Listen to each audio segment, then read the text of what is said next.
te dire avec tendresse, je t'aime, Seigneur. Amen. Je vous invite à vous asseoir.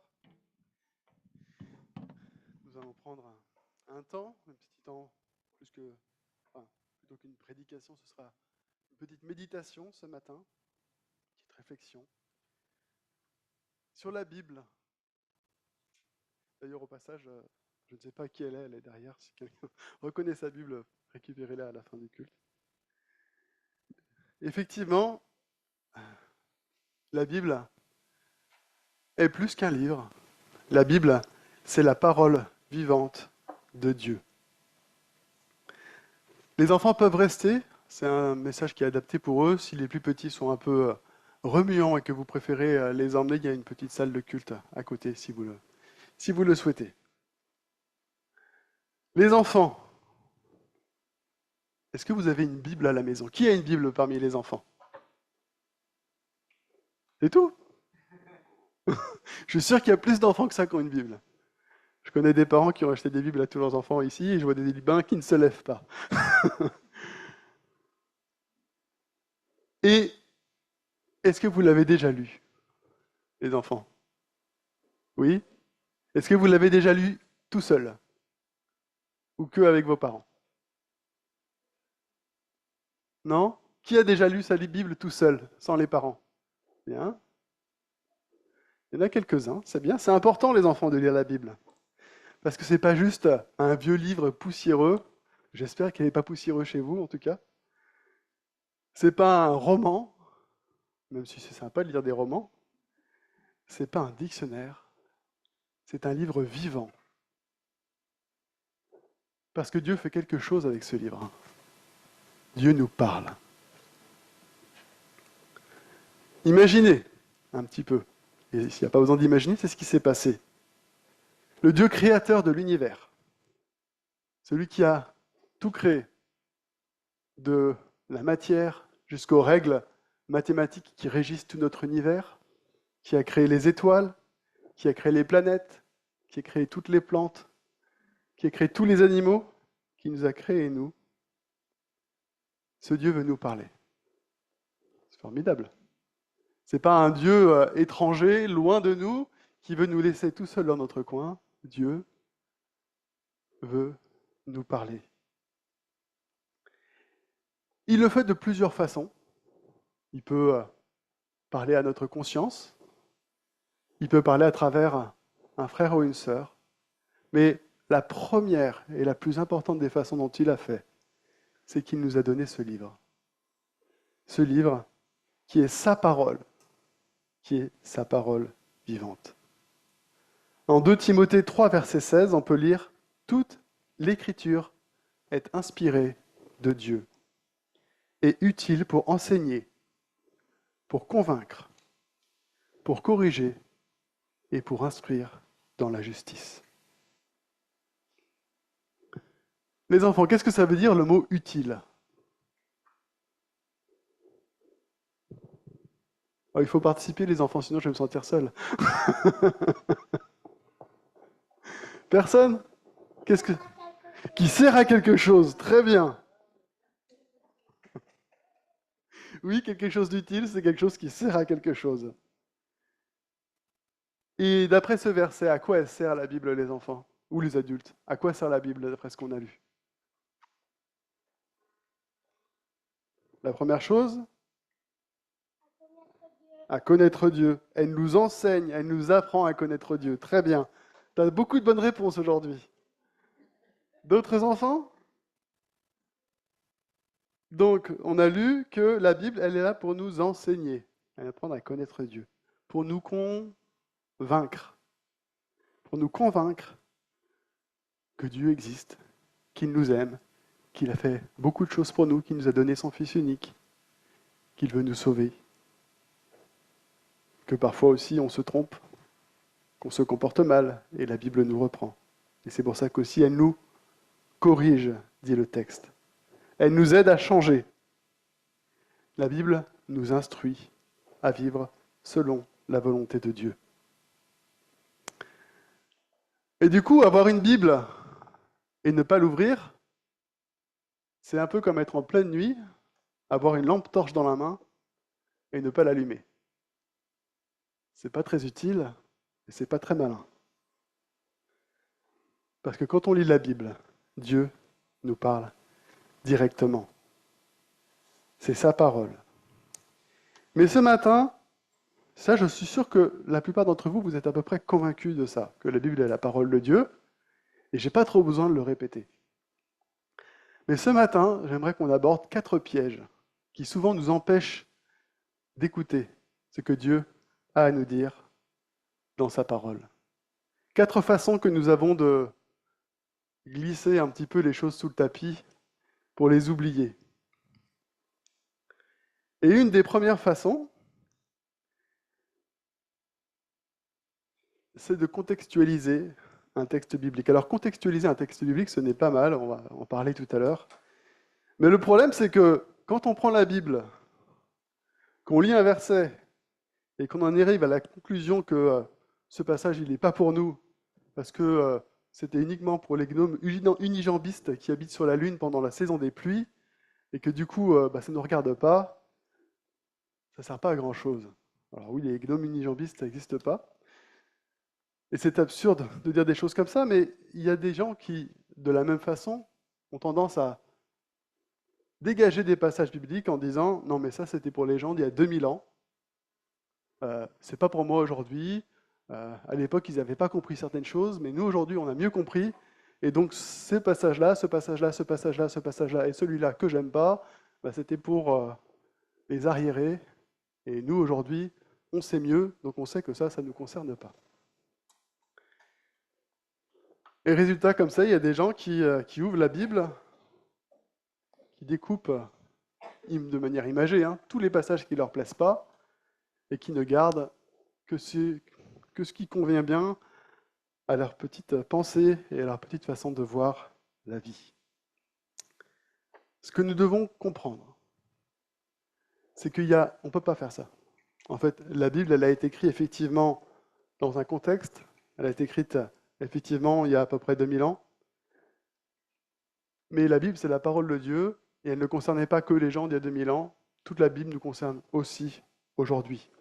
La Bible a été écrite aussi pour nous aujourd'hui. La Bible traverse le temps. Les enfants, est-ce que vous pensez que Dieu, il a changé entre il y a 2000 ans et aujourd'hui? Oui, non? Qui dit oui, Dieu a changé? Qui dit non, Dieu n'a pas changé? Eh bien, Dieu n'a pas changé. Dieu n'a pas changé, il n'a pas changé d'avis, il n'a pas changé d'idée. Il est toujours le même. Et ce qu'il a dit il y a 2000 ans, c'est toujours valable aujourd'hui. Alors, à moins que nous soyons en train de lire la fin du chapitre 6 d'Éphésiens, qui nous dit que Tychik va venir visiter notre Église, en fait, toute la Bible nous concerne. Il y a effectivement quelques passages précis où on peut dire clairement, en fait, l'apôtre Paul, il est en train de parler à l'église d'Éphèse, il leur dit que Tychik va les visiter, il est évident que la semaine prochaine, Tychik ne va pas venir chez nous. Et donc, effectivement, ce passage ne nous concerne pas. Là, on est tout à fait d'accord. Mais sinon, pour la très grande majorité des passages bibliques, la question, ce n'est pas « est-ce que ce passage me concerne ?», mais plutôt « comment est-ce que ce passage me concerne ?» Et il y a des passages qui sont directement applicables et qui sont très clairs, comme « aime ton prochain comme toi-même ». Il y a des passages qui sont un peu plus compliqués, qui nous posent un peu plus de questions et qui peuvent éventuellement demander de la contextualisation. Mais qu'est-ce que c'est vraiment la contextualisation? Est-ce que c'est dire ce passage c'est pour ce contexte, du coup j'en ai pas besoin? Ou est-ce que c'est autre chose? Eh bien en fait, le but de la contextualisation, ce n'est pas de prendre un passage biblique pour dire il ne me concerne pas, mais c'est de prendre un passage biblique pour dire qu'est-ce que ça voulait dire pour les gens à cette époque-là, et du coup qu'est-ce que ça veut dire pour moi aujourd'hui? Parce qu'effectivement, il y a des choses qui vont concerner les gens de l'époque et qui ne vont pas s'appliquer de la même façon aujourd'hui. Prenons un exemple. Dans la Bible, on parle du voile et on dit que les femmes, je ne suis pas en train de critiquer le voile, mesdames, donc ne vous en faites pas, on peut porter le voile, il n'y a aucun souci comme respect pour Dieu. Mais il y a des passages bibliques qui nous disent que la femme doit porter le voile dans la Bible, quand elle est dans l'Église. Il faut comprendre pourquoi la Bible parle du voile à cet endroit-là. Le voile, à l'époque romaine, c'était le symbole du mariage. Quand les femmes étaient mariées, elles portaient le voile comme signe du fait qu'elles étaient mariées. Et ce qui s'est passé au début du siècle, c'est que on découvre la liberté en Christ, on découvre qu'on est totalement libre en Christ, et il y a des moments où, on le voit plusieurs endroits dans la Bible, il y a des chrétiens qui comprennent mal ce que ça veut dire cette liberté et qui prennent des libertés un peu excessives. Et ce qui s'est passé, c'est qu'il y a des femmes qui arrivaient dans l'Église et qui disaient « Je suis libre en Christ. Si je suis libre en Christ, je suis libre vis-à-vis de toute chose, je suis aussi libre vis-à-vis de mon mari.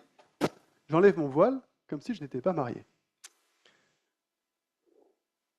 C'est un petit peu comme si un homme ou une femme entrait dans l'Église. Aujourd'hui, je suis libre en Christ. Donc mon alliance, hop, dans la poche. Je ne suis plus lié à mon épouse, je suis libre en Christ. Et ça, pour le coup, si quelqu'un fait ça dans l'Église, je vais remettre mon alliance. Si quelqu'un fait ça dans l'Église, qu'il entre dans l'Église, qu'il enlève son alliance en disant « Je suis libre, je ne suis plus lié à mon épouse », on serait tous choqués ici. Personne ne serait d'accord avec ça. Et du coup, l'application de ce passage aujourd'hui, ce n'est pas forcément de mettre un voile dans l'Église, c'est que si quelqu'un entre dans l'Église et se comporte alors qu'il est marié comme s'il n'était pas marié, une femme qui se comporte envers son mari comme si il n'existait plus parce qu'elle est dans l'Église et qu'elle est libre de lui, ou vice-versa, n'importe lequel d'entre nous irait le voir et dire « Mais tu es complètement à côté de la plaque. C'est pas parce que tu es libre en Christ que tu peux te considérer comme si tu n'étais pas marié quand tu entres dans l'Église. » C'est ça de la contextualisation.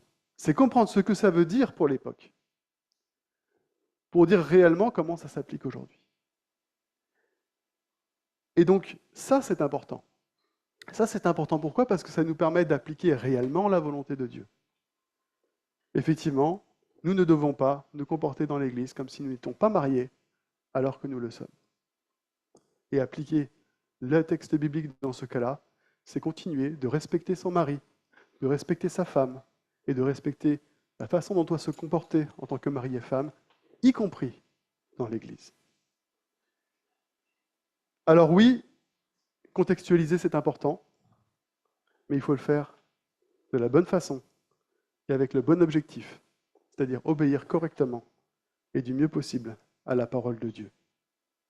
Premier piège, donc, contextualiser. Le deuxième piège, c'est d'intellectualiser. J'ai des mots difficiles à dire aujourd'hui. J'aurais dû mieux les choisir. Le deuxième piège, c'est d'intellectualiser. Alors ça, c'est un petit peu comme si tu prends ta Bible, tu commences à lire ton passage biblique, tu lis ton verset, tu t'arrêtes sur le deuxième mot, et puis là, tu commences à te dire, oui, mais qu'est-ce que veut dire ce mot en grec ? Tu vas chercher dans le bouquin de grec, tu regardes dedans, tu vas prendre ta Bible en grec, pour ceux qui savent lire le grec, tu vas commencer à essayer de traduire toi-même la Bible, tu vas prendre 2 commentaires bibliques pour voir tout ce que disent tous les commentaires sur ce passage-là, tu vas aller chercher un dictionnaire biblique, tu vas passer 3 heures à te demander ce que veut dire ce mot-là, mais finalement, est-ce que tu seras nourri de ce que dit la parole de Dieu ? Si tu passes tout ton temps à te demander ce que veut dire le mot sanctification dans les différents passages de la Bible, et qu'est-ce que ça veut dire, et qu'est-ce que ça dit dans tel ou tel dictionnaire biblique, mais que tu ne vis pas la sanctification, ça ne te sert à rien.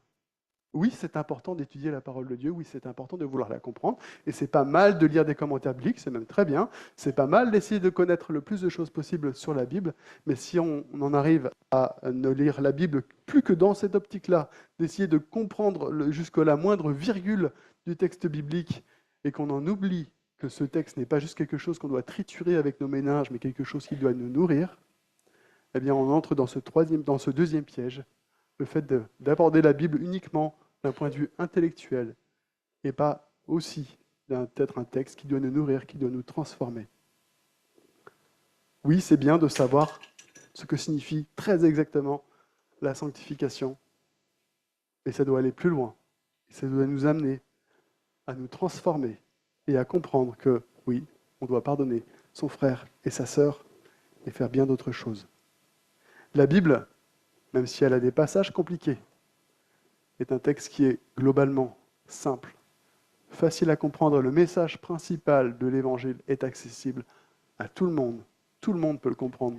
Ça n'a pas été écrit pour des théologiens qui ont tous fait un doctorat. Ça a été écrit par des personnes qui n'avaient pas d'éducation pour certaines, et aussi pour des personnes de tout type, de toute catégorie sociale, des personnes qui sont illettrées comme des personnes qui sont des grands docteurs de la loi de l'époque. La Bible est pour chacun, et chacun peut la comprendre. Le troisième piège, c'est l'inverse de l'intellectualisation, c'est la spiritualisation. C'est comme quand tu lis le verset « Et Pierre jeta le filet à droite du bateau », puis là tu réveilles, le filet, c'est ma carrière, et le bateau, c'est ma vie. La droite, c'est cette option de ma vie que je dois prendre. Pas du tout ce que dit le texte biblique. Alors oui, parfois Dieu peut nous parler de manière spéciale par son esprit, et le texte biblique, il n'est pas en train de faire une image sur ta vie qui sera un bateau, et plein de choses extraordinaires, et qui n'ont rien à voir du tout avec ce que le texte est en train de dire. Parfois Dieu nous parle spécialement, c'est vrai, mais ce qu'il dit dans sa Bible est clair. Dieu peut nous faire la grâce de nous illuminer sur une situation particulière par son esprit. Quand on lit un passage biblique, tout d'un coup, il va utiliser ce passage biblique pour nous montrer quelque chose dans notre vie. Ça ne veut pas dire que ce passage biblique parle de notre vie. C'est le Saint-Esprit qui nous parle en s'appuyant sur un passage biblique pour nous éclairer sur notre vie. Ce n'est pas ça que le passage biblique veut dire réellement. Parce que l'auteur du passage biblique, il avait un message qu'il voulait faire passer.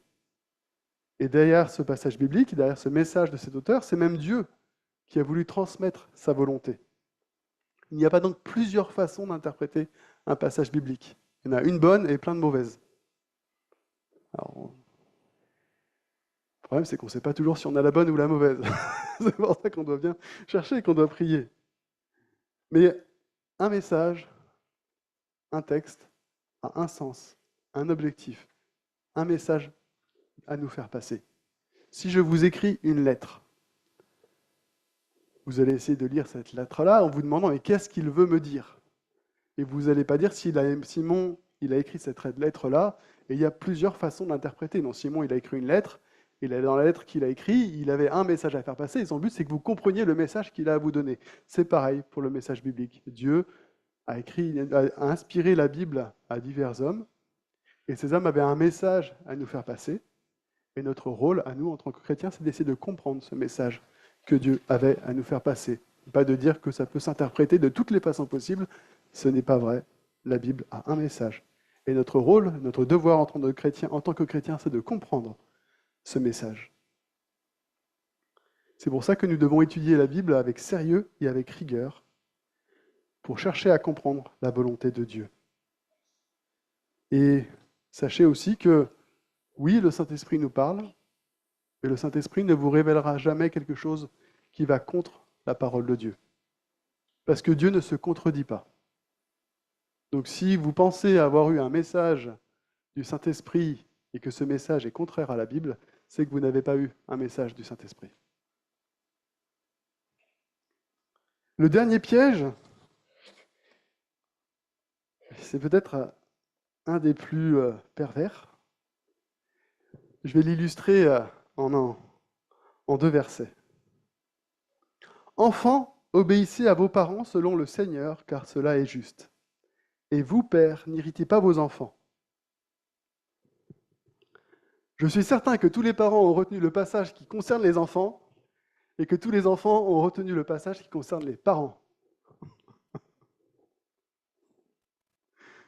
Quand on entend la parole de Dieu, la question ne c'est pas qu'est-ce que la Bible veut dire à l'autre personne qui est dans la salle, qu'est-ce que la Bible veut me dire à moi. Si on écoute la parole de Dieu qui nous dit « Aime ton prochain comme toi-même » et qu'on pense à notre voisin qui est toujours méchant, c'est qu'on rate le message que Dieu veut nous donner à nous. En fait, je l'ai déjà dit, mais je le répète, si vous êtes ce matin dans la salle, si vous écoutez un message et que la personne pour laquelle vous vous dites « il devrait entendre ce message » n'est pas là, c'est pas que Dieu s'est trompé. En fait, la personne qui est dans la salle, c'est vous, et donc c'est vous qui avez besoin d'entendre ce message. Alors peut-être que lui aussi, il a besoin d'entendre ce message-là, mais ce matin, ce n'est pas la personne qui n'est pas là qui a besoin d'entendre. C'est vous qui êtes là, qui avez besoin d'entendre ce message. Et du coup, on pense aux autres, on pense à comment les autres devraient appliquer le message qu'on a entendu, la parole de Dieu qu'on a lue, et on ne laisse pas Dieu nous travailler nous-mêmes. Et là, du coup, le diable, il est content. Jackpot, j'ai réussi à détourner son attention. Il a entendu la parole de Dieu, mais il ne va surtout pas changer parce qu'il croit que c'est les autres qui doivent changer. Alors avant de dire et avant de penser, telle personne devrait entendre ça, on devrait se demander, qu'est-ce que Dieu veut me dire à moi à travers ce que j'entends? En conclusion, Dieu, à travers sa parole, Dieu nous parle. Par la Bible, les paroles de Jésus, la parole faite chair, par son esprit qui vit en nous, qui éclaire la parole, Dieu nous parle. Mais le péché qui est en nous, et le diable aussi, veulent nous empêcher d'écouter cette parole. Alors soyons vigilants, soyons humbles, ouvrons la Bible et lisons-la simplement, et laissons-la nous transformer. On la vit, on la lit, on la vit, on la partage. Pas besoin de trop la compliquer, juste de bien la comprendre. Pas besoin de se demander comment elle doit s'appliquer aux autres, se demander comment elle doit nous transformer. Soyons à l'écoute, sois à l'écoute. Je te le dis, quand tu lis la Bible, Dieu te parle. Amen. Seigneur notre Dieu, nous voulons nous tourner vers toi ce matin pour que tu nous aides à prendre ta parole au sérieux. Pour la lire sans la tordre, pour la lire sans l'écarter, pour la lire sans lui faire dire ce qu'on a envie qu'elle dise, sans la lire en nous demandant comment le reste du monde devrait l'appliquer. Et Seigneur, aide-nous à lire la Bible pour la comprendre, aidée par ton esprit, pour qu'elle nous transforme, car elle est ta parole vivante. Elle est le premier moyen par lequel tu as décidé de nous parler, le premier moyen par lequel tu as décidé de parler à toute l'humanité. Et nous voulons, Seigneur, que tu nous aides à bien la comprendre, pour mieux te connaître, pour mieux t'aimer et faire ta volonté. Au nom de Jésus-Christ. Amen.